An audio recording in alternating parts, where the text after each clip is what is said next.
Iran যুদ্ধের কিছু গুরুত্বপূর্ণ আপডেট দেখে নেওয়া যাক। গতকাল থেকে ধারাবাহিকভাবে ইরান এবং ইসরায়েল আমেরিকার যে যুদ্ধ চলছে সেই যুদ্ধে বেশ কিছু গুরুত্বপূর্ণ ঘটনা ঘটেছে গতকাল এবং আজ সকালে।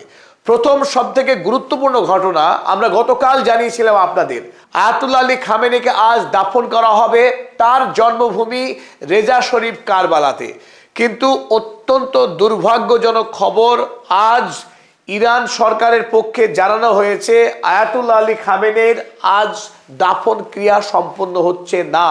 কারণ এই যে আমেরিকা এবং ইসরায়েল তারা গভীর ষড়যন্ত্রে লিপ্ত হয়েছে। যেহেতু সর্বোচ্চ নেতার জানাজাতে কয়েক লক্ষ মানুষের সমাগম হওয়ার সম্ভাবনা ছিল, এই বিপুল মানুষের ওপর ইসরায়েল এবং আমেরিকা ইতিমধ্যেই ষড়যন্ত্রে লিপ্ত হয়েছিল সেই বিপুল সংখ্যক মানুষের ওপরে মিসাইল হামলা চালানোর ফলে এটা আশঙ্কা করা হচ্ছিল যে যদি আজ সর্বোচ্চ নেতার দাফন কাফন করা হয় ওই রেজা শরীফে, তাহলে বিপুল পরিমাণে ইরানি মানুষের মৃত্যু হওয়ার আশঙ্কা রয়েছে। তাই তড়িঘড়ি ইরান সরকার সময় মতো সিদ্ধান্ত গ্রহণ করেছে এবং দেশের সকল মানুষকে তারা জানিয়েছে এই মুহূর্তে তারা দেশের সর্বোচ্চ নেতার দাফন কাফন করছে না। উপযুক্ত সময় এলে পরবর্তীকালে আবার দিনক্ষণ স্থির করা হবে। অন্যদিকে দ্বিতীয় যে সম্ভাবনা রয়েছে, আমরা ইতিমধ্যেই জানি যে আয়াতুল্লাহ আলী খামেনির পুত্র মুজতবা খামেনি তিনি দেশের পরবর্তী সর্বোচ্চ নেতা নির্বাচিত হয়েছেন। এখনো পর্যন্ত তিনি দেশের দায়িত্বভার গ্রহণ করেননি।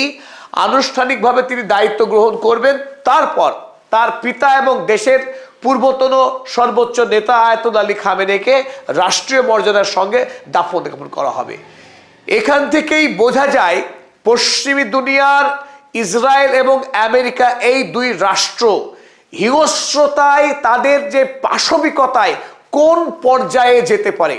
আন্তর্জাতিক যুদ্ধের সমস্ত নিয়ম ভেঙে অন্যায় করে ইরানে হামলা চালানো হয়েছিল। অশীতিপর বৃদ্ধ নেতা আয়াতুল্লাহ আলী খামেনিকে নিজের বাসভবনে কা পুরুষের মতো তাকে খুন করা হয়েছে। দেশের প্রাথমিক বিদ্যালয়ে 160-এরও অধিক কচিকাঁচা ফুলের মতো পবিত্র মেয়েদেরকে নিষ্ঠুরভাবে খুন করেছে আমেরিকা ইসরায়েল। এবার তারা ষড়যন্ত্র করছে জানাজাতে শরিক হওয়া নিরীহ মানুষকে খুন করবার এই ভয়ঙ্কর ষড়যন্ত্রে। ফলে এই মুহূর্তে ইরান সরকার বাধ্য হয়ে দেশের সর্বোচ্চ নেতার দাফনকেও পিছিয়ে দিতে হলো এই হিংস্র আগ্রাসী আমেরিকা এবং ইসরায়েলি ষড়যন্ত্রের কারণে। এটা মানব জাতির ইতিহাসে এক নির্লজ্জতম, এক ঘৃণ্য দৃষ্টান্ত হয়ে থাকলো আমেরিকা এবং ইসরায়েলের এই পৈশাচিকতায়। যে কথা আমরা বলছিলাম যে ইসরায়েল এবং আমেরিকা তারা পৃথিবীর কোনো আইন মানে না, পৃথিবীর সমস্ত আইনকে তারা পায়ে গুড়িয়ে দিচ্ছে। আমরা জানি ফিলিস্তিনিদের উপরে কি নির্মমভাবে বিগত 76 বৎসর ধরে অত্যাচার চালিয়ে আসছে ইসরায়েল। আর সেই অত্যাচারে আমেরিকা এতদিন ধরে ধারাবাহিক অস্ত্র অর্থ দিয়ে সহযোগিতা করে এসছে। তাই তারা যে গণতন্ত্র নয়, তারা লুণ্ঠন চায়। ইরান হামলা করবার আগে তারা বারবার দাবি করেছিল ইরানে তারা গণতন্ত্র ফেরাতে চায়। আয়াতুল্লাহ আলী খামেনি তিনি স্বৈরাচারী শাসক, ইরানের মানুষ তারা নাকি গণতন্ত্র চায়।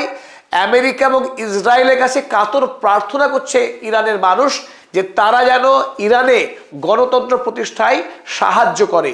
এই জন্যে তারা এসেছে বম নিয়ে, মিসাইল এবং F-35 প্লেন নিয়ে, Abraham Lincoln USS Gerald Ford যুদ্ধ জাহাজ নিয়ে। এই জন্য তারা ইরানে হামলা চালিয়েছে। কিন্তু আসল চিত্র খুলে গেছে শনিবারে আমরা দেখলাম যে স্কুলে তারা বোমা হামলা করলো। শুধু স্কুল নয়, ইতিমধ্যেই ইরানের 174টি শহরে নিরীহ মানুষের উপর তারা ধারাবাহিক বোমা বর্ষণ করেছে।